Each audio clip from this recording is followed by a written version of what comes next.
This program is brought to you by Emory University.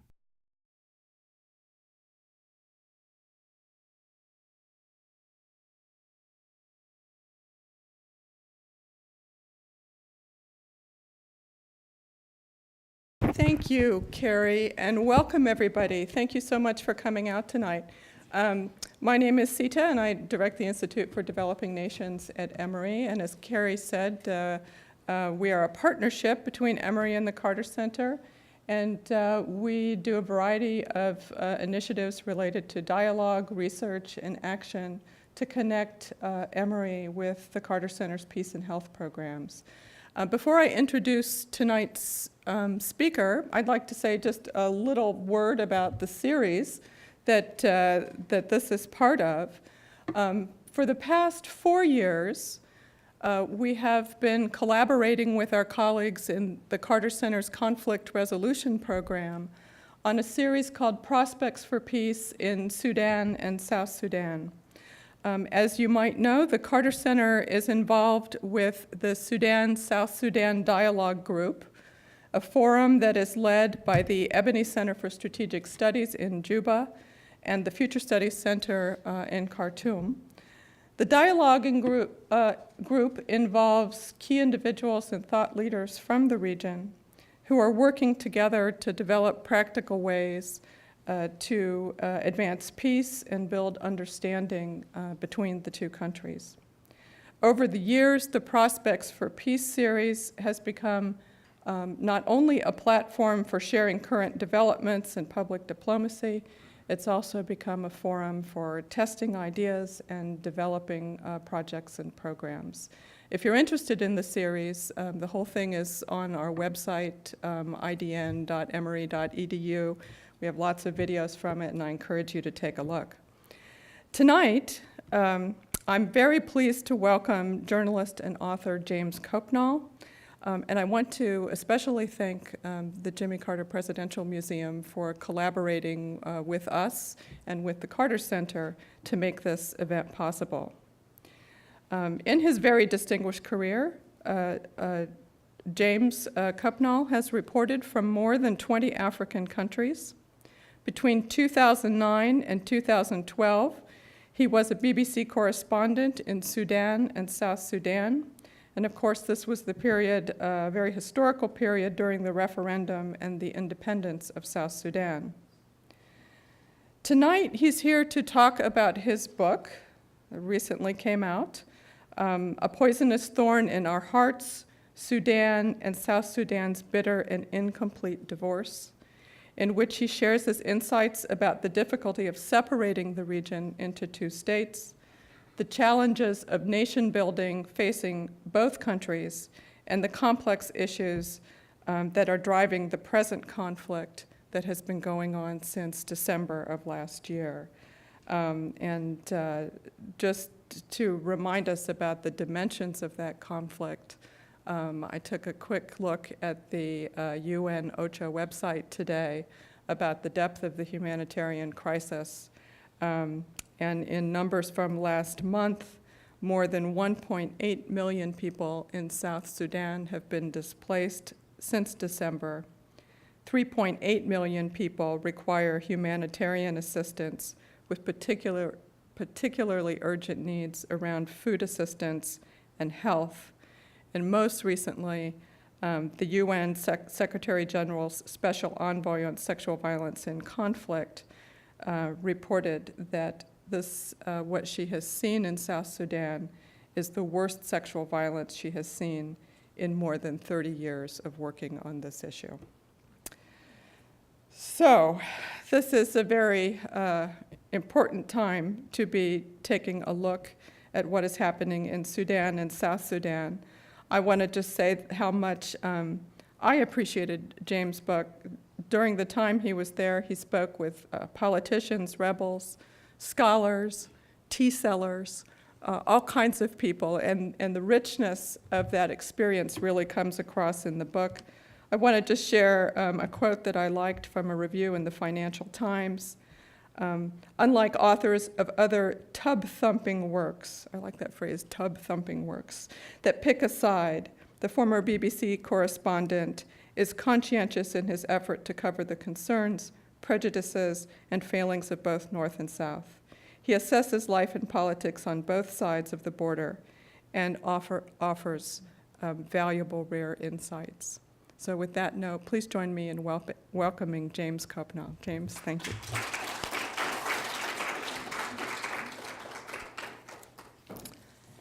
Thank you very much indeed. Thank you. Thank you all for coming out, and thank you too to the museum and the centre and to Emory.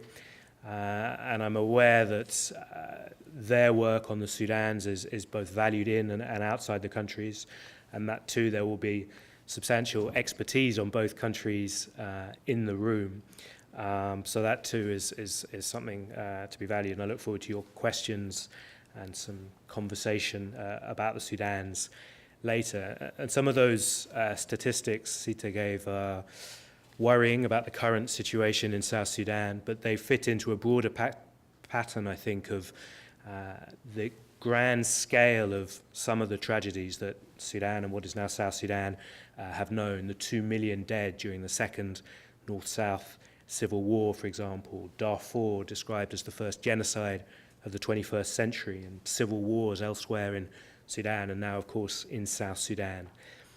And I think the Sudans, too, are a geographical space where many of the great questions of our times have been debated or thrown into relief. Genocide, and the responsibility to protect, as I mentioned, the issue of nationalism in the context of inherited and often ridiculous colonial borders, the issue of racism too, the treatment of minorities within a state. And South Sudan's separation 3 years ago led many to question the value of keeping those inherited colonial borders and ideas of a nation state. Political Islam has been an issue too in the Sudans, and the role of religion in the state. And all these big themes have been followed very closely by a changing selection of great powers from the colonial period onwards. I think that Sudan and South Sudan have also been a place of easy and often erroneous oversimplification. One example being that of identity. We've read in 1,000 news reports that Arab Muslim North and the Christian and animist South before, of course, the separation. Many of those terms, frankly, not appropriate. What is now Sudan is made up of many different ethnic groups, some who describe themselves as Arab, others who describe themselves as African, some who probably best seen as Afro-Arab. And there are Christians and followers of traditional religions in Sudan too. It's not a state with just one simple identity. And in South Sudan, well, actually, as well as the followers of traditional religions and Christianity, there are Muslims too, and a multitude of different ethnic groups with perhaps no real common bond other than a hostility towards the north, towards Khartoum. Another oversimplification, a place described in rather simple terms by and to the rest of the world, in good and bad, evil and its opposite. As part of the research for this book, I spoke to Jendai Fraser, the former Assistant Secretary of State for African Affairs, and she said that America and the Sudans, we are not neutral. That was her quote. Quite clear that, for her at least, America should favour South Sudan. And of course, that's the right of every country to take decisions it wants to make on foreign policy. But the Sudans have often been seen in very, very simplistic, reductive terms. Khartoum is bad. Anyone fighting against Khartoum is then by default good. And I'd suggest that this has not been helpful in the long run to understanding actually what these two countries are like and what challenges they face. So, July 2011, the separation, was the end, in some ways, of decades of conflict, of seemingly irreconcilable differences. In many ways in Sudan, things did not change that much. Power, wealth, and development was still concentrated in and around the capital, Khartoum. If necessary, there was violent repression in the marginalized peripheries, one example being the war in Darfur, which broke out in 2003, or even before that. But separation did bring two new problems, at least, to the rulers in Khartoum. The first was financial, the loss of oil revenues. 75% of the daily oil production at independence, at the split, was in South Sudan. And Sudan then had to cope with this colossal dent in its budget, about a quarter of the budget. And that led to an economic crisis. It led to a partial and then complete removal of fuel subsidies in July 2012 and then September 2013. And as a result, prices went up and people took to the streets to demonstrate. In September in particular, more than 200 people are reported to have been killed in a very brutal crackdown on those protests at the very heart of the state in Khartoum and Omdurman and around elsewhere too. So one problem is financial. The second was the re-emergence of these new old conflicts in South Kordofan and Blue Nile, areas where large numbers of people had fought with the largely Southern Sudanese SPLA against the government in Khartoum. Their grievances were meant to have been addressed by the comprehensive peace agreement signed in 2005, but it simply never happened. Popular consultations, they were due, either didn't start or were never completed. And as a result, everyone was aware within Sudan of the potential for further conflict in both South Kordofan and Blue Nile, where there were large groups of rebels or former rebels, still with weapons, still with serious grievances against the state. And so in June 2011, just before the separation, fighting broke out in South Kordofan, and in September of the same year, that conflict spread to Blue Nile. And in November 2011, the SPLM North, who was fighting the government in South Kordofan and Blue Nile, joined up with three major Darfur rebel groups to form the Sudan Revolutionary Front, a sort of loose alliance against the ruling party in Khartoum. So really, as a direct result of the separation, Khartoum then had to deal with an increased military threat, not just in Darfur, but in South Kordofan, Blue Nile, and areas near that too. North Kordofan has been affected by conflict too.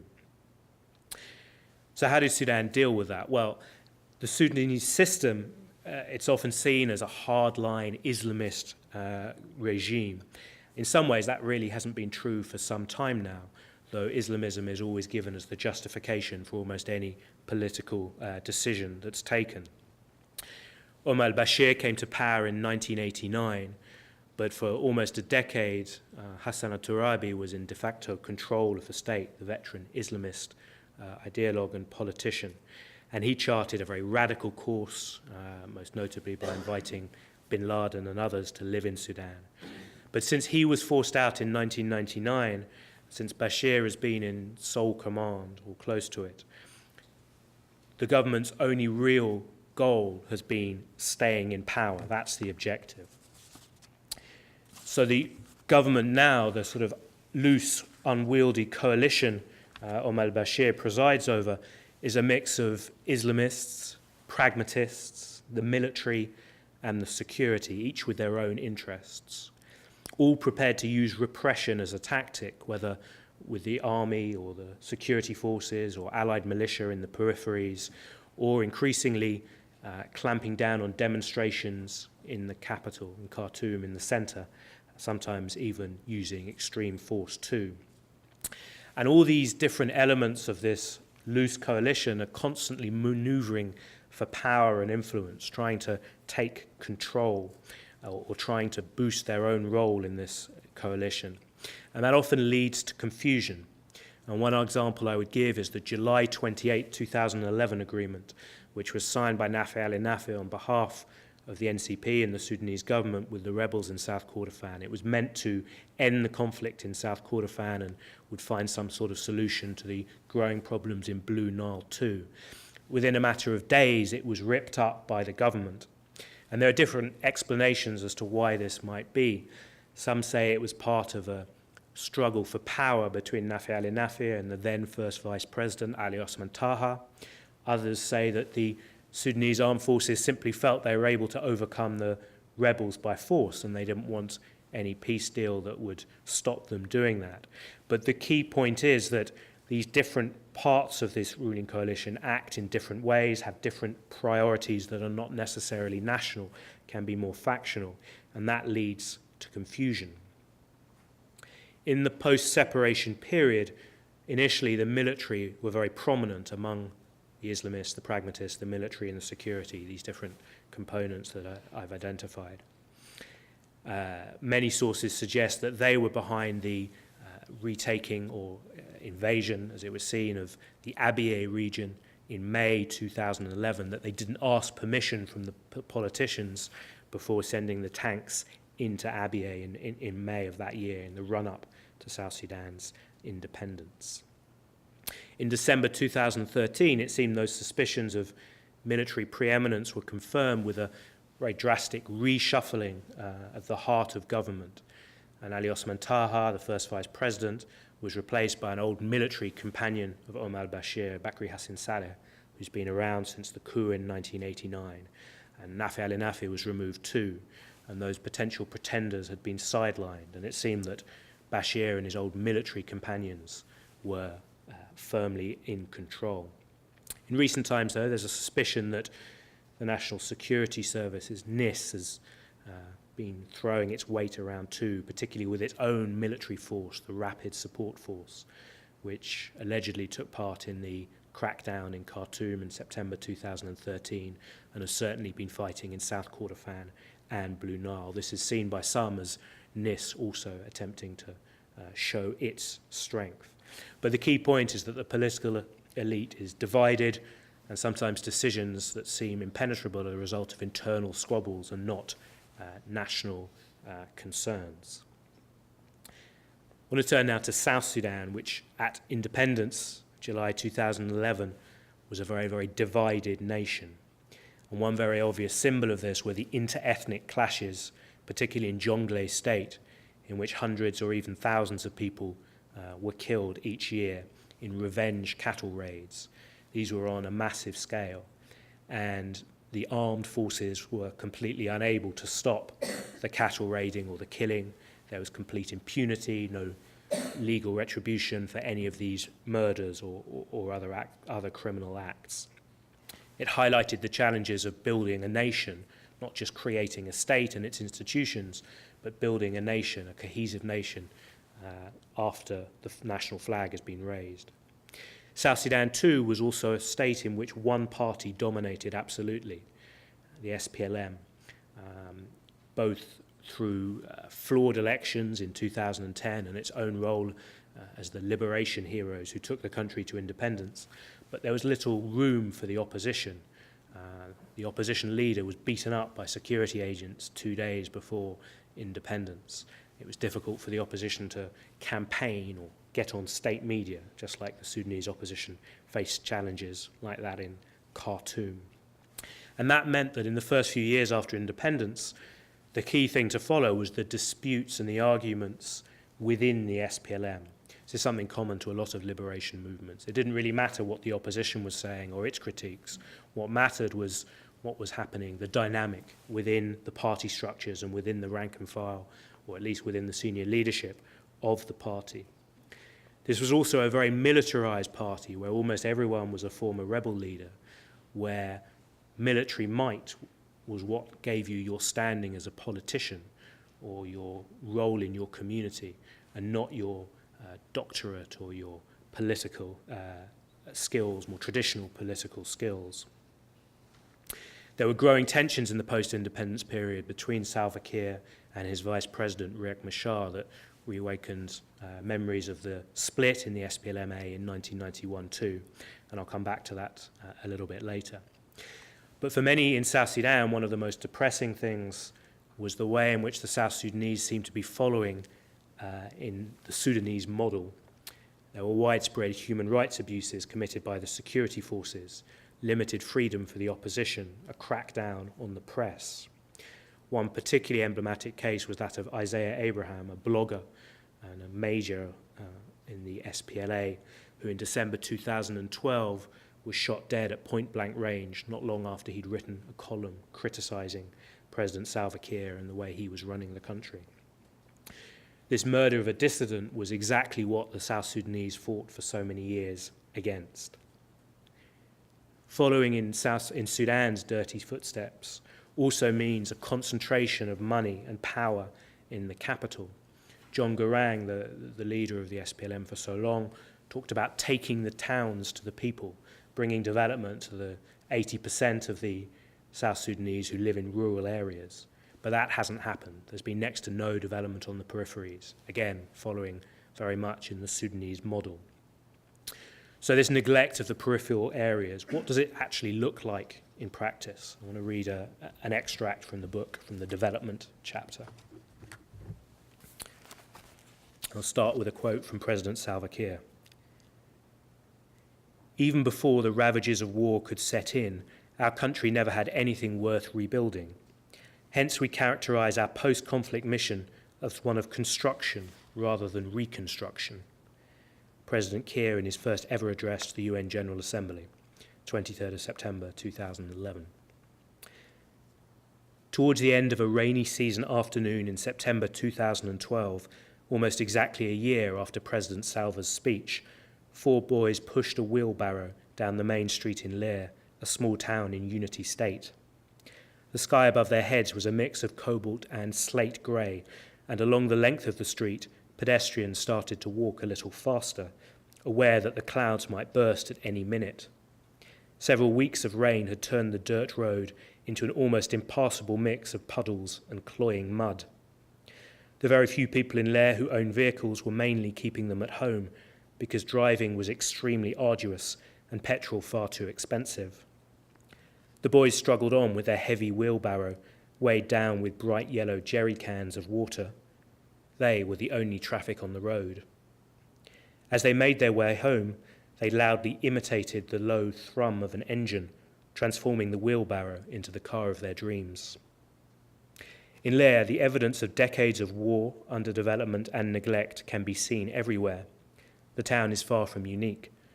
These are the sort of challenges facing people and their leaders all over South Sudan. As Salva pointed out in his speech to the UN, South Sudan started with nothing. During the war years, Leer was sacked by Paulino Matip's militia and fought over by the SPLA and the Sudanese army. You can still see bullet holes in the walls of the hospital, which is run by the NGO Médecins Sans Frontières. Gatgong Jech, the Nuer pastoralist, lives a 20-minute walk away, past the airport, which is used by NGOs to transport goods and their staff. He says almost all the buildings in town were destroyed during the fighting. War obliterated what little infrastructure there was in South Sudan and made development all but impossible. Sitting outside his luak, or cow barn, with his sorghum crop peeking over the fence, Gatgong is thankful the fighting ended, but he is frustrated that there has been little development since the South Sudanese took control of their own destiny. Gatgong still farms with a hoe, though he would love to have the chance of using modern equipment. When people are really struggling, NGOs hand out food, he says, but the government gives us nothing. However, he is glad that he has been able to send his children to school, an opportunity he never had. The rapper Emmanuel Jal, one of the best-known South Sudanese around the world, has rehabilitated 2 schools in Leer. One of them is named after Emma McCune, the British aid worker who adopted him and who is buried in Leer. During my visit in September 2012, the secondary school was flooded, so all the pupils had moved to one of the 2 primary schools, a run-down building next to the market.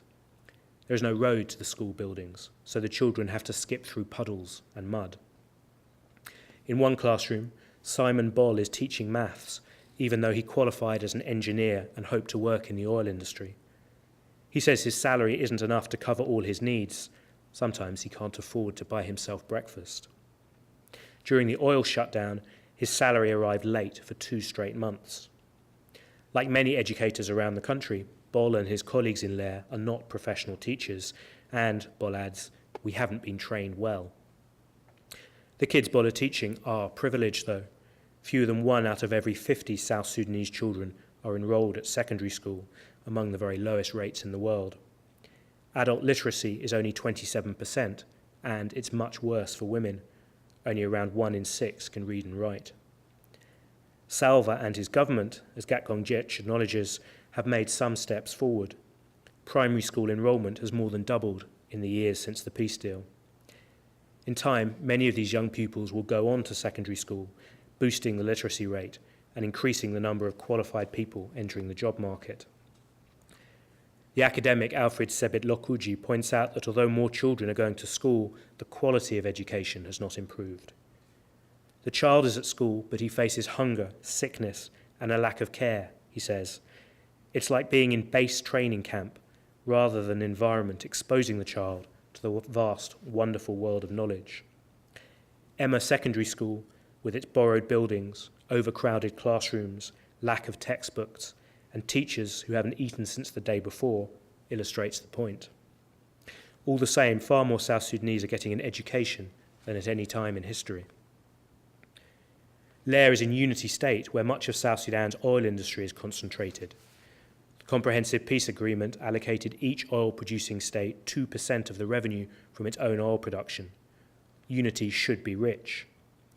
Roads have been built, including one from the state capital Bentiu to Adok, a river port near Lair, but these were mainly Muram roads, which are less durable than tarmac. In fact, the South Sudanese have found out Muram tends to disintegrate during the heavy rains. Dormading, a village elder, points out that the town now has 2 mobile phone towers, which have revolutionized people's lives. Previously, the only form of telecommunication was the satellite phone, and these were usually only owned by warlords. Other than this, it is difficult to see where Lair's share of the oil billions has gone. I can see only fields and cows, Dole says. He's wearing a cream safari suit with long sleeves, and the legs of his trousers are rolled up to the knees to keep them dry. In the past, the Arabs used to blockade to us, he says. Now we're an independent country. We want to see what the government will get for us. The Lair County Commissioner's office on one edge of Freedom Square is one of the visible signs of the state. It's a brick building covered in fading green paint with a tin roof and virulent green mould eating its way up the wall. The building has no electricity. In one of the rooms, the mud-brown carpet has been chewed up, revealing plastic sheeting covered in Arabic lettering underneath. The senior administrator, Peter Nyok, says the first priority is development, and in particular health, education, and clean water. He would love a proper all-season road up to the state capital, Bentiu. He doesn't mention electricity, as if it is too far-fetched a possibility even to enter his mind. However, he admits there simply isn't the money for any of the things he hopes for, so Dolmading and Gadgongjech are likely to be disappointed. Outside Nyok's office, the local chiefs sit under trees, trying any cases that are brought before them. The chiefs are elected by the community and paid a salary by the government. Mostly they judge cases of fighting between a local youth and instances where young men have refused to pay a dowry. The punishment is usually imposed in cattle, up to 100 for some types of murder. Preventing these sorts of incidents in Lair is the responsibility of Police Colonel David Gatluak.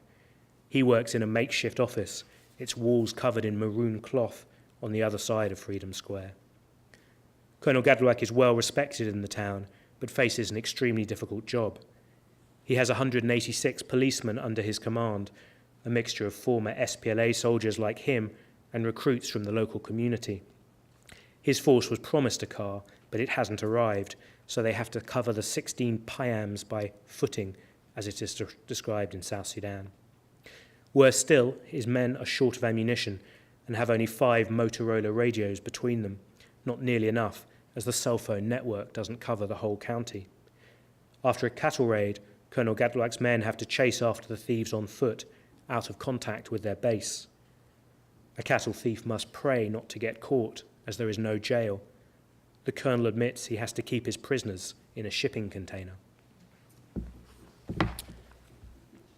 So both Sudans are not rich, are not developed, but in both there is a very similar pattern, a reason why people in remote areas have not seen the benefits of what wealth there is, whether from oil or other resources, particularly agriculture.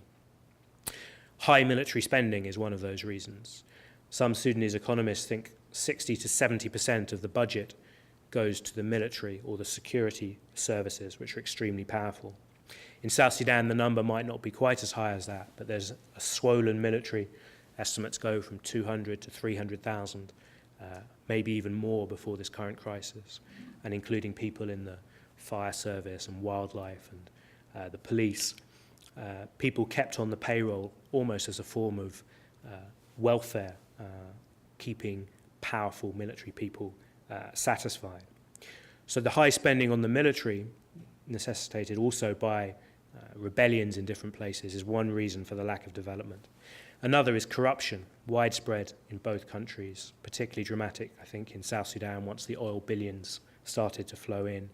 And that corruption goes, yes, to individuals, but also to patronage networks that benefit their region or communities.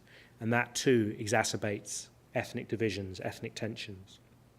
And any money left over from the military spending and from corruption has been channeled into the capital, into Khartoum and its surrounding area, or into Juba, leaving the peripheral areas with next to nothing. As I'm sure you'll all be aware, in December 2013, a civil war broke out in South Sudan, starting with clashes in and among the presidential guard in Juba and spreading throughout the country. This was a result of years of problems, but to look at the more specific triggers, early in 2013, the then Vice President, Riek Machar, Pagan Amum, the Secretary General of the SPLM, and John Garang's widow, Rebecca Nyangdeng, all said that they wanted to run against Salva Kiir as chairman of the SPLM and therefore almost certainly as president of South Sudan in the 2015 elections. In July 2013, Riek Machar and all his cabinet were sacked by the president, and there was growing tension, culminating in a December the 8th press conference that Machar and Pagan Amum and many others gave, in which they criticized Salva Kiir's governance, and then, of course, in the violence of December the 15th. This was presented as an attempted coup, Salva Kiir said, against him by Riek Machar and others. They said it was a crackdown against opposition. And the truth is, we probably don't know, or certainly we don't know yet, which version of events was right, or if it was a clash among soldiers that went wrong. What is clear is that internationally, Salva Kiir's version of a coup has not been accepted, and therefore he's not got the support he would have wanted from America, from the African Union, and from elsewhere. The fighting then spread around the country, but particularly to the greater Upper Nile region, the oil-producing area in the northeast of South Sudan. And this fighting then, the result of political tensions, tensions within the political elite, competition for resources, anger at bad governance, oversized ambition within certain politicians, and the increasingly authoritarian response of the government to criticism from within. Luca Byong from the SPLM talks about the liberation curse, something that affects a lot of liberation movements, that the qualities that are best suited to a liberation movement actually often don't make you particularly well equipped to govern a democratic country. And Peter Biara-Jack, a South Sudanese economist and intellectual, talks about needing to replace the liberation generation with the development generation, that the people who took South Sudan to independence will probably need to move on if the country is to know true peace. So we have this terrifying civil war, nearly 2 million displaced, as you said, tens of thousands killed. And the fighting was not ethnic in its origin, but politicians in South Sudan have ethnic power bases, so their communities were drawn in. And ethnic tensions have undoubtedly been exacerbated. We've had a succession of massacres, often on ethnic lines, in Juba, in Bor, in Bentiu, in Malakal, sometimes several times in the same places. And after all this damage that's been done to national cohesion, it's going to be very, very difficult to rebuild a nation, even when the fighting does stop. There are peace talks in Addis Ababa, but they're making little progress.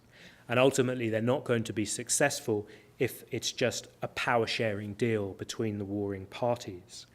There's a need to rethink South Sudanese society. There's a need for accountability, justice for those who suffered in this conflict and maybe in past conflicts too. There's a real need for reconciliation, and none of these things will come from the men with guns. Paridi Taban, a bishop emeritus and South Sudan's most well-known peace campaigner, told me just a couple of weeks ago in Juba that this current conflict was a meaningless war for power, unlike the liberation struggle which he felt had meaning. This one had no meaning, he said. One of the key arguments I make in the book, A Poisonous Thorn in Our Hearts, is that despite the separation, there is a continued interdependence of the two Sudans after that split. This mutual dependence continues and has been an important factor in the political and economic and social life of the two countries. And by that, I'm not arguing that they should still be one country. The South Sudanese clearly voted for their independence, clearly want to be a separate country, and I don't think anything will change that. But it's worth looking at the ways in which the two countries are still linked. So I want to just do a second reading from the chapter on the Sudans. When he fell in love, Garang Thomas Dell knew that his life had suddenly got much harder. The woman his heart chose lived on the other side of an ethnic and cultural divide that many considered an unbridgeable gulf. It was a gap so big that it split a country in two. Garang would not let that scare him away.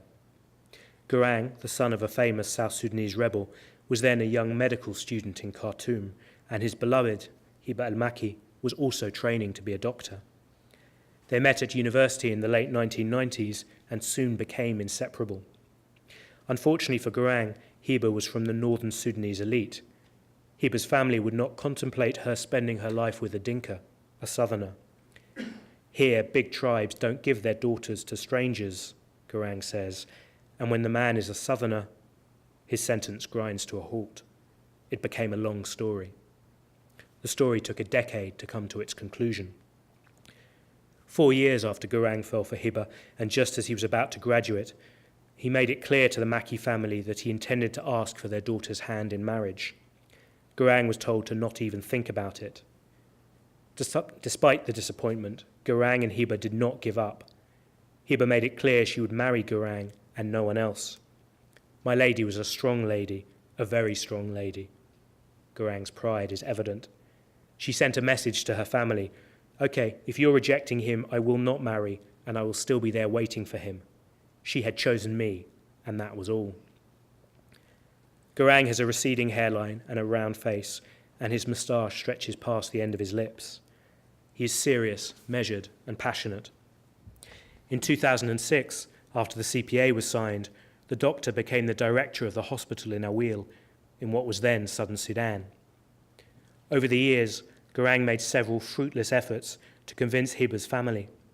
In 2008, 10 years after falling in love, he decided to try one last time. If he failed, he was prepared to elope with Hiba, perhaps to Australia. As well as this threat, Garang had another weapon, his northern relatives. Garang's maternal grandfather was a northerner, a wealthy trader who had lived in Abyei. The son of a southern rebel had northern blood running in his veins. Like Hiba, Garang is a Muslim, though this is just one station on his spiritual journey. I was brought up to be a Christian minister in Abyei. I escaped to be a Muslim.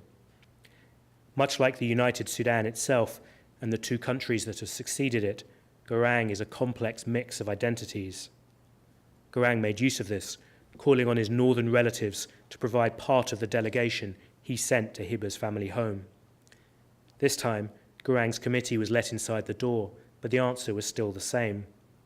Marrying a southerner, even a Muslim one with some northern blood, would be impossible. Undeterred, Garang went to meet the big man, the lion, the father of my madam. They talked for hours. Garang wondered what the family had against him. Surely after years of proposals, they realized he was serious. Hiba's father told him it wasn't personal, but he belonged to a tribe, and what could he tell his tribe if he married his daughter off to a southerner? Nevertheless, Garang was convincing. By the time he left the lion's den, he had got his way. In February 2008, Garang and Hiba, a southerner and a northerner, were married in Khartoum. After so many years and so much disappointment, married life was wonderful. All the same, Garang and Hiba had to overcome the suspicion of relatives and friends. Nobody thought we would succeed, Garang admits. For once, Sudan's politics helped. This was the interim period, the gulf of stability before separation, a time when the Sudanese had to get used to many new ideas. The days of peace were hopeful, people were very happy, there was no stress, Garang explains. Even those who did not like the idea of the mixed marriage accepted it as part of the blessings of peace. Soon Garang and Hiba were celebrating further blessings, first a son, Monty, and then a daughter, Azal. Garang could be forgiven for wishing the interim period had lasted forever. 3 years after the wedding, South Sudan's independence placed an international border between him and his family. Dr. Garang runs his hospital in Abyei in southern Sudan. Hiba works for the Ministry of Health in Khartoum. Monty and Azal are with her because the schools and healthcare are better in Sudan. As the two Sudans began to squabble and then fight, the pressure on the couple grew. Friends told Hiba her husband would move her to South Sudan and they would never see her again. Through all this adversity, Garang and Hiba's commitment remained strong. We love each other, we know each other, we know what we are doing, he says. But the separation of the couple and the country has been hard to accept. It is painful. Because of politics and psychopaths and all this failure, we are now seeking many papers, many stamps, and many signatures to see each other. I miss the people I like and love, not just my wife, but also my mates, my colleagues, students. I had a great relationship with them. In late 2012, more than a year after their country had split in two, making their marriage a long-distance one, Garang flew to meet Hiba. They went on holiday to Egypt, a neutral place in which they could finally spend some time together. Garang and Hiba's love affair is extraordinary, both for their determination to be together and because marriages between the citizens of what are now Sudan and South Sudan have been rare.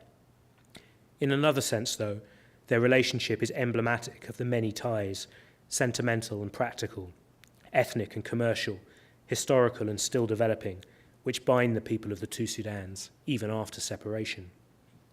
The people of Mali and Guinea, West African countries linked by ethnicity and history, are frequently described as two lungs in the same body. The relationship between the Sudanese and the South Sudanese and their countries is not nearly as harmonious. Nevertheless, they are even more dependent on the other than the West African pair. Excuse me. If one of the Sudans fails, then the pressure on the other will be enormous. Largely, this is due to a shared history. The people were subjects of the same colonial masters. One of the first Sudanese national heroes, a man who called for independence from the British and Egyptians, Ali Abdelatif, was a Dinka. There is a street named after him in Khartoum. After independence was achieved in 1956, the United Sudan of 1 million square miles, which stretched from Wadi Halfa in the north to Nimule in the south, lasted only 55 years. Yet it may well take another half-century to disentangle the people of the two nations who have lived, worked, socialized, and married across what is now an international border. The geography of the two countries argues in favor of close ties too. The White Nile flows north from Juba to Khartoum, its path now mimicked by oil pipelines. And Sudan's creeping desertification pushes more and more people towards South Sudan's pastures. Separation was an angry divorce, after which the two parties will be forced to maintain some sort of relationship. After the split, hundreds of thousands of South Sudanese stayed in Sudan, mainly in and around Khartoum. Equally, there are Sudanese traders in the markets of almost every major South Sudanese town. In the Tamazuj, or intermixing zone, the 11 states on the borders of the two countries, in which there are more than 13 million people, prosperity still depends on the neighbours, much the same way as it has for decades. In particular, South Sudanese still rely on Sudanese businessmen for food and many manufactured goods. All over the new country, but above all in the border states, South Sudanese are often more comfortable speaking Arabic than English, their new national language. Sudanese bring their cattle into South Sudan every year, spending many months in what is now a foreign state, seeking better grazing. Abdulaziz Hussein, a half Misriya, half Dinka cow owner, is one of these men. His route passes just to the west of Garang Thomas Dell's home in Abyei. Often, the relationships of the people living either side of the border are conflictual. Nevertheless, they are an inescapable part of life in both Sudans. Said al-Khatib, one of Sudan's main negotiators with South Sudan, says there is no hope of prosperity for both countries unless they work together. Trying to survive without this cooperation, maybe it is possible, but it is 1 degree above suicide. Now, one of the sad things about the period after separation was that in those 2-3 years, first couple of years, the relationship was extremely bad, was 1 degree above suicide, to take Said al-Khatib's phrase. There were heated post-separation negotiations in Ethiopia over oil, transportation fees and the economy, over citizenship, the borders, the disputed region of Abyei. Both sides, both Juba and Khartoum, supported proxy armies, rebel groups in the other state. If you wanted to see the SSLA, South Sudan Liberation Army, they were nominally based in Unity State, but their leaders, Bapin Montouil and James Copnall, were both in Khartoum. South Sudan supported the Sudan Revolutionary Front, Sudanese rebels. The Darfur rebels, GEM, had bases in Unity State. And their support for SPLM North, old former members of their own party, split by this separation, the ones who remained north of the border, that was a major frustration for the US and for others. In January 2012, South Sudan took the extraordinary decision to shut down its own oil production, 98% of government revenue. There'd been no agreement on how much South Sudan should pay for exporting its oil through Sudan's pipelines and refineries and export terminal. So Sudan began taking or stealing that oil. And South Sudan's response was to shut down its own oil industry, its only source of revenue, leading to big problems for South Sudan and for Sudan too, which was relying on money for transporting that oil. There were austerity measures in both countries. The South Sudanese economy came close to collapse. In April 2012, there were direct clashes on the border at the disputed oil field of Hejlij, under the control of Sudan and known to the South Sudanese as Panthal.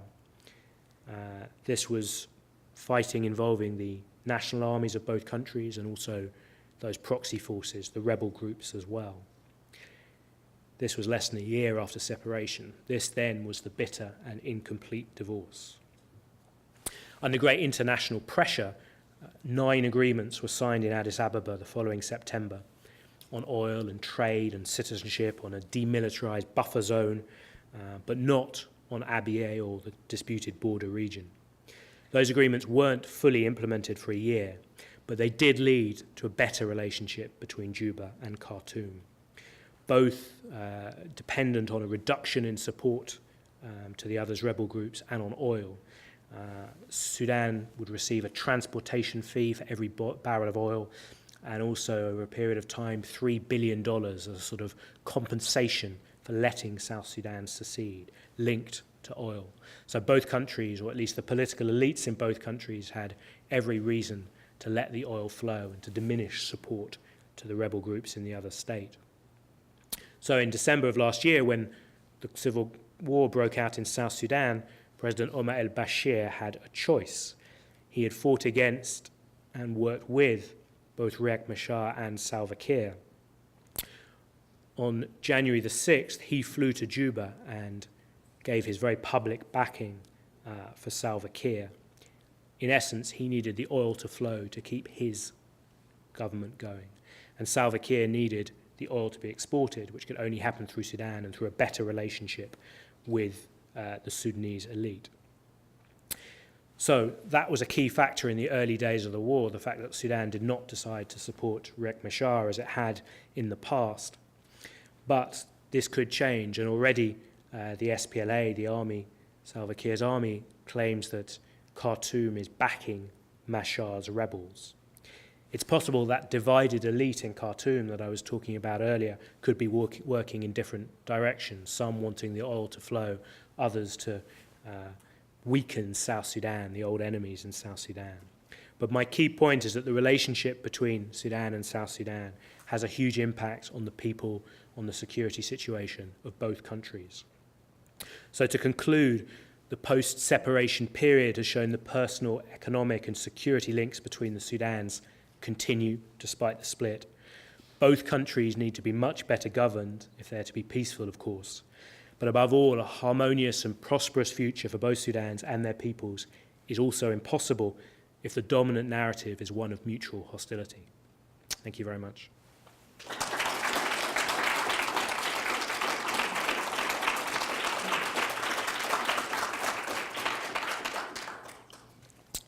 People had questions? Thank you very much. This is very helpful for me. I appreciate the framing that you have it in. I operate a lot inside of this narrative notion, and so I'm wondering whether, two things. One, whether as you were doing your reporting, because you talk a lot about a dominant narrative, is there an alternative narrative that's also existing, examples of it, larger than just the marriage of two people cross-border, that could be given life, you know, or that we could be working towards expanding an alternative narrative that exists?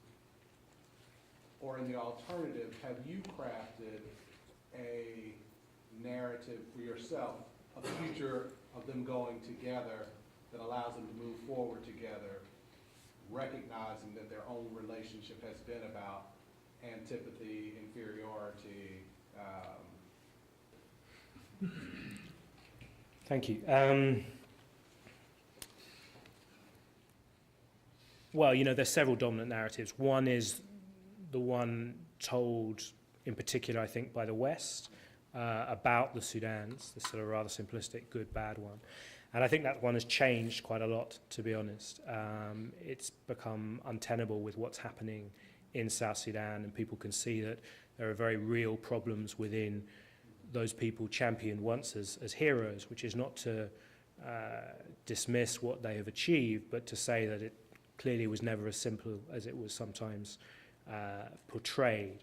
That possibly hasn't extended to the internal dynamics of Sudan. So the outside world, in particular the West, is still by and large pretty positive about the rebels in Sudan, while not recognizing that often rebels, as rebels do everywhere in the world, commit atrocities or civilians die as a result of that. And whether or not you believe their cause to be just, the means sometimes lead to messy situations and aggravate conflict.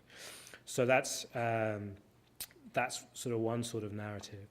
There are also narratives within the countries that are constantly changing too. So the narrative of the South Sudanese identity was for so long forged against Sudan and against a common enemy, and it now has to be reawakened a little bit, because actually one of the interesting things in both countries around those clashes over Hejlij Panthau in April 2012 is how support for the governments in both countries swelled. So people who didn't like Omar el-Bashir were volunteering to join the army because they felt the South Sudanese were attacking Hejlij. And likewise, there were rallies in support of Salva Kiir and the SPLM, even for people who weren't necessarily happy with the bad governance in South Sudan, because they felt this was a national interest. So there's a way in which continued conflict between the two countries can boost a nationalist narrative of the two, but ultimately, I believe, has many more negative aspects, this continued conflict, than positive ones. Have I crafted a new narrative? No, but then it's not up to me to create the narrative. It's up to the Sudanese, the South Sudanese, and I'll be delighted to try and follow that narrative and interpret it as best I can, but not for me to write anyone's narrative. I just came from Juba, and I did a launch of the book there, and there was, I thought, a very fair or even flattering article in The Citizen, the main newspaper, which essentially said, nice book, but now we need to write our own books. And I think that's absolutely right as well. Someone else? Yes, sorry, yeah, I'm not very good at pointing, clearly. Thank you very much for the recognition. Let me first state that I am woefully ignorant on this topic. You have given me some food for thought, but here's a question, and I hope it doesn't sound stupid. Is there something that other countries, like the U.S., like Britain, like other countries in Africa itself, contribute to the new narrative that may be written by the Sudanese as they go through these changes that are happening today. It seems to me that it makes a lot of sense that if you need money to survive, that you would be able to get along if the oil runs through both, you know, even though you put an international dividing line there. What is it that you think would be a good way for the two parts of these countries to begin to come together, and to what can we in the world do to help these two countries come together? Thank you. No, very good question. Well, the outside narrative has been, of course, massively shaped by the US, by the UK. And I think you're right to bring up African countries too and their role, because people will be aware, for example, of the Lost Boys who came to America and the film out now, and that's something that's very well known here. But actually at one point there were 4 million South Sudanese who'd fled the country, and most of them were living in Kenya or living in Ethiopia or living in the region. So the countries that actually bear the brunt of the problems in Sudan and South Sudan, it's Egypt, it's Kenya, it's Uganda, it's Ethiopia, it's places where refugees end up, and that has conflict in both countries has an impact on regional economies and things like that. So not just the narrative, but a very solid problems, real problems in the economy and so on. Your point about people getting on, getting along because of the money, that had been the hope for some time. That may well work now. But the sad truth is that the history of the last 40, 50 years has been that actually Sudanese and South Sudanese leaders have not worked in the best interests either of their people or of each other. So there's a very real possibility that despite the need for oil and to keep flowing and for the money to benefit both economies, that the political elites in both may not necessarily take that decision. I'm aware I'm going slightly off topic, but one thing I'd like to add, which I didn't mention earlier, is that even at the height of the hostility between Juba and Khartoum, you could very often find examples on the border of communities negotiating their own agreements, finding ways to live together. So, for example, I went to a conference in Abyei between the Loka Dinka Malwal, a South Sudanese group, and the Misseria, who were coming to negotiate their rights for bringing in cattle that year, and they had to sort out blood money for people who'd been killed on previous occasions and work out the modalities for coming through the territory. It wasn't easy, there are tensions on that border, but they were able to hold that conference, they were able to find ways of working together at a time when the political capitals were unable to do that. So I think that's an important point too, that it's not just a question of two doctors, one from one half of the old country falling in love, to go back maybe to your point as well, but it's people on the border having to live together because they have no choice. And sometimes that relationship is one of conflict, but it's also one of trade and one of negotiation and one of living together too, and I think that's important too. As to how the world can help, I think it's by getting away from a simplistic narrative and being more honest. In the US, it's almost impossible to give Khartoum any credit for anything. And the Khartoum government feels that it has been promised many things by successive US administrations, which it has not subsequently received. Now, sometimes that's for very obvious reasons. You make peace with South Sudan, but you kill lots of people in Darfur. Of course, there will be a sanction, a responsibility for that. But a one-sided, simplistic narrative of two very, very complicated places does not build much trust between both Juba and Khartoum and the rest of the world. So I think if I would say anything, it would be leave both countries to deal with their own sovereign issues, but treat them on their merits. And if someone in Sudan does something to applaud, then that deserves to be applauded, whatever the history and whatever bad things are happening elsewhere. Otherwise, you create antagonisms that you will never, ever be able to get over. I believe I was told that some of the sanctions against Sudan don't have exit clauses. There's no actual technical way to get out of them, which gives some indication of some of the problems, I think. Sorry, you wanted to... Thank you very much, Mr. James. My name is Noah. from a lost boy. I came to the United States in 2001. Your book, the chapter you read, it made me a little bit to have some emotional, because I'm in Unity State, and Lair is one of the counties in Unity State. Unity State has 9 counties, and I'm from the county on the border, again, where you mentioned Pantao.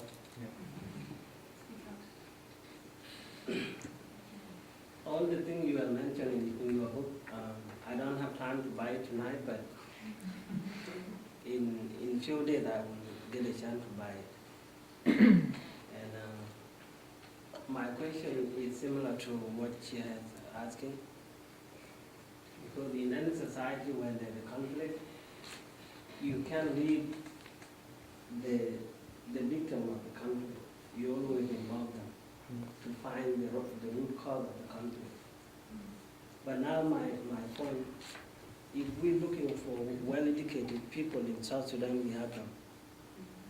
If you look for theologists people in South Sudan, you can find them. If you look for children who you can have the problem between the two countries, you can find them. Now, like in both countries, the people who are suffering the worst are the children and the women. Those leaders, although you bring them here to the United to talk, or take them to United Kingdom to talk, they will not bring a solution. It'd be better for the international community who is now sleeping, because the problem of Darfur, nobody talking about it now. The problem between Blue Nile and Southern Kordofan, nobody talking about it now, and the international community are still there. Our African countries, they are there, and nobody is talking about it. And then when individuals of interest go there, they will jump there and bring to the West. West will not solve the problem if you leave the victim of people not to engage them. The West will not bring any solution. So it's good to let the community in South Sudan with their citizens and sit together and find it out. Either Ethiopia is the one who has the problem, or Dr. Dirmasha is the one who has the problem, because those leaders, they have community. Like when they let the leadership, they will go back to their community. They're not going to sit in the government palace. So if they destroy the community has the right to speak. And this is where the international community should stood behind them and listen to them. So for my ideas, I think if you continue to talk about peace in South Sudan, there must be a consideration there. Because I went to Unity State before the war broke out. I went for 3 weeks. Because I'm building a school in Unity State in Parian. That school is still there, they didn't destroy it. And what I saw there in Unity State in Bantu capital, I was witness that something is going to take place. Because there's one school, all the military are making assembly in the morning, and the school is next to the place, and I asking someone, why do they have the military here inside the state capital? Then somebody told me, we are on the border. And I said the border is there between South Sudan and the north. Why the soldiers are in the country, within the capital city? You are traumatizing these kids. They in the class and they see you, all these military language, and all gathered around. I knew there would be a problem in South Sudan. Then I came back in July 2nd, and then August, September, October, November, and December, 4 months, and then the war started.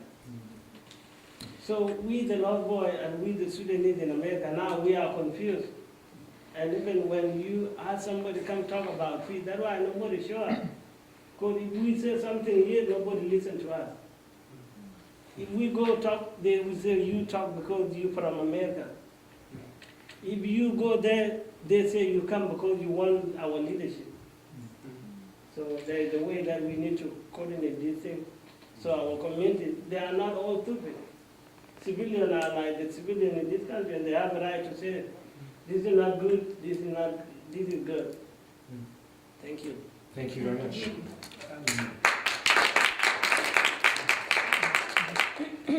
Yeah, I mean, not much to add other than to absolutely agree. Yes, children and women suffer the most. Yes, a lot of these conflicts have been forgotten. I think historically, if you look at peace processes in what was the United Sudan, they tend to be an agreement between two parties or between the warring parties. They don't involve greater communities. They don't involve bigger interest groups than just people with guns, and that's a problem within South Sudanese society. That's a problem within peace deals. What they're attempting to do in Addis Ababa in the negotiations is meant to address that a little bit. So you do have church groups, you have women's groups, you have youth groups, civil society groups are involved in the talks. And the idea is a very good one, to broaden it out so it's not just the guys with guns, but it's society as a whole, and that people can realise the cost and the impact to South Sudan of this conflict. It is, of course, difficult for several reasons. Firstly, because who does civil society represent? Both sides have tried to bring in NGOs or civil society people who essentially just replicate their point of view. That's one problem. And another one is it's difficult enough to find a deal at the best of times if you've just got two warring parties. If you add in other politicians and church groups and civil society, other civil society groups, suddenly you have lots of different voices at the table all wanting to have their say. And that's very, very difficult. But what I do understand from people who are following that process more closely than I am, that there has been some progress made in getting language about accountability and justice into agreements that have been signed so far, and also about national reconciliation too, and they're the first steps of a national reconciliation process. Training is taking place in Abyei at the moment with people from all over South Sudan who eventually will work on a peace and reconciliation program, national reconciliation program. So your concerns are absolutely valid. They haven't been properly addressed, but there is an attempt to address them. And the more they are addressed, the more chance South Sudan has of being peaceful, I think. Hi. I have a couple of comments and a couple of questions if I can. In terms of the narrative, or multiple narratives and their use and what have you, I actually personally believe in a Sudanization of that narrative. There's a rich history in Sudan and South Sudan, particularly Nubian empires that once were the resources and gold chest of the Egyptian empire that could be latched upon. It's a great source of pride for many people, but because of the more recent politicization of Islam and rebels and different things, it's not necessarily used.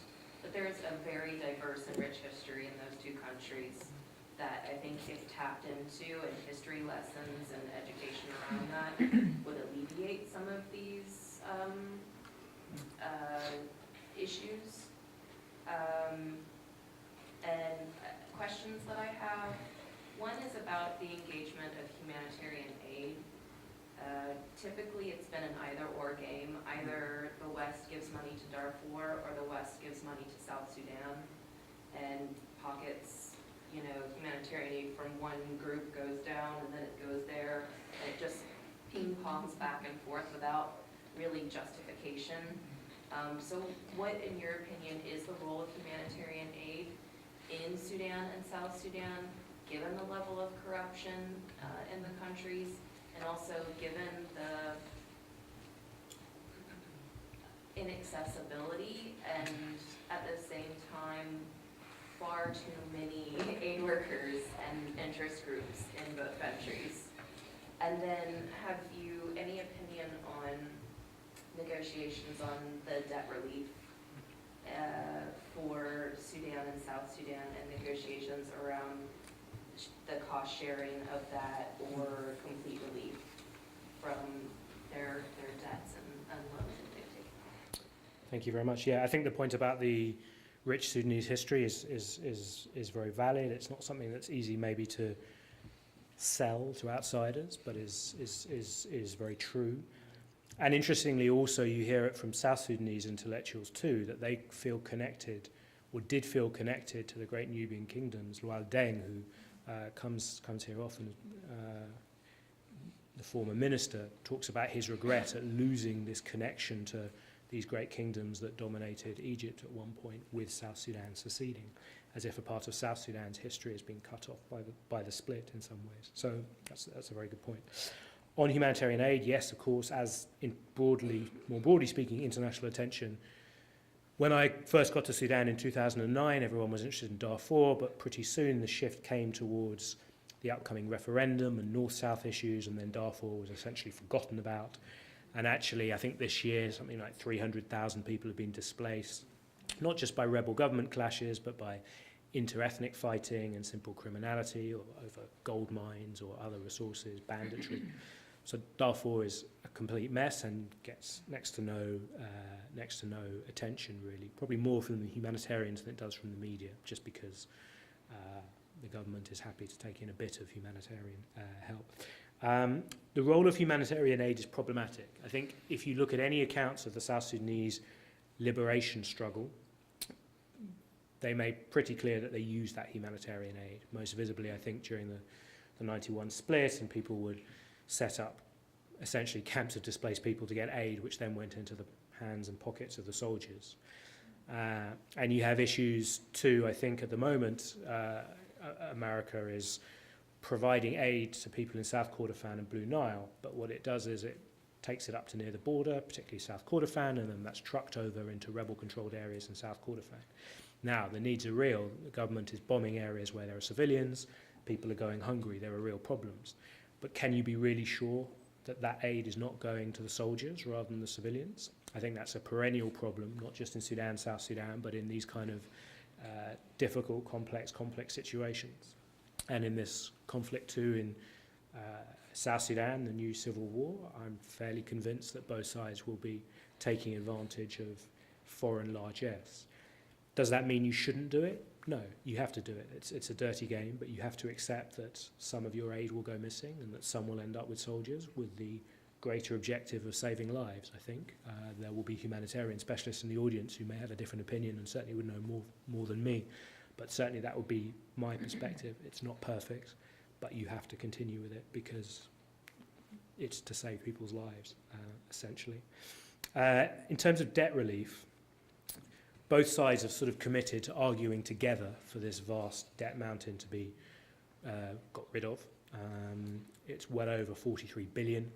A lot of those were loans taken out by Jaffa Nimeri in the 70s, 80s, so not actually the current government at all. And Bashir has been in power for 25 years, yet a lot of this was money taken out before he came to power. The South Sudanese feel, I think quite reasonably, that they should not have to reimburse the international community for money which often went to buying weapons to fight the Southern Sudanese. And that's a fairly strong moral position that I think people will accept. You could make an argument for debt relief, but I think essentially it will not happen as long as Omar al-Bashir is in power. I think debt relief is tied very, very closely to governance, and people around the world, and particularly the Western dominated financial institutions, are not prepared to give major debt relief to someone who is still wanted by the International Criminal Court on charges of genocide, war crimes and crimes against humanity. So unless there's a fundamental change in Sudan, I don't see them getting debt relief anytime soon. And that's one of the major drags on the Sudanese economy, along with US sanctions and then, of course, the loss of the oil. So, yeah, it's a major problem. Just to make sure that we have time, just for you to sign your books, maybe one more question, and then we'll move it out to the lobby. How about, and I'll speak to you afterwards in the lobby. How's that? Okay, thank you. I just have a short question here. The South Sudanese from Juba. I thought also Abyei is one of the factors in going to Sudan. I don't know what is, I didn't hear much about it here. What is your experience about Abyei's speech? Yeah, I mean, for those who haven't followed this particularly closely, Abyei should have had a referendum on whether to join South Sudan or remain part of Sudan. It should also have had a similar kind of vote in the 1970s following the Addis Ababa agreement that ended the first North-South war, and that never happened. And Abyei is perpetually being sacrificed to the greater political arguments. So what happened was that in May, the Sudanese armed forces took control of Abyei. They eventually left, and there's a UN peacekeeping mandate there. And the issue about the referendum is that it's who gets to vote. So the permanent residents of the Dinka Nok, who would all vote for joining South Sudan, and then there are the Misseria, often described as nomads, who some of the year are in Abyei and some of the year not. And if they were allowed to vote, that would obviously potentially change the direction of the vote. But for various reasons, there can be no agreement. And the US has come up with several possible solutions in the past, including dividing the area in half or different modalities as to who could vote and so on. But essentially, Abyei has been forgotten about. And that's very, very sad for the people of Abyei. It's sacrificed to perceived greater issues. But it is a potential flashpoint. There was a point when people from the Abyei region were particularly influential within the South Sudanese government. People like Deng Alor, Luka Byong to a lesser extent, Edward Lino, people like that. That's no longer the case following reshuffles and political upheaval and so on. So my sense is that the incentive to sort out Abyei is very low for the South Sudanese politicians right now. There are too many problems. From the Sudanese perspective, the Misseria, who are the group most concerned by Abyei, are pretty disgruntled with their treatment from Khartoum. Many of them are armed, many of them are involved in banditry, some actually have been joining rebel groups, even though historically you wouldn't have expected that. And so Khartoum needs to keep the Misseria as sweet as possible. So it's possible it could initiate problems or spark trouble in Abyei. But ultimately, it will come down to the relationship, I think, between Juba and Khartoum. And if neither wants to antagonize the other because they want the oil to keep flowing, then probably Abyei will remain unresolved for a very long time, much like Kashmir is the example that a lot of people often give. So it's a potential trigger for conflict. It could, but I don't see it necessarily doing so in the immediate future. Well, thank you very much, and we thank you.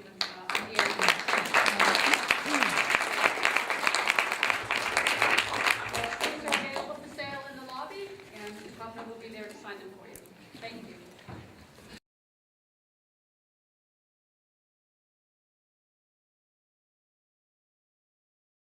The preceding program is copyrighted by Emory University.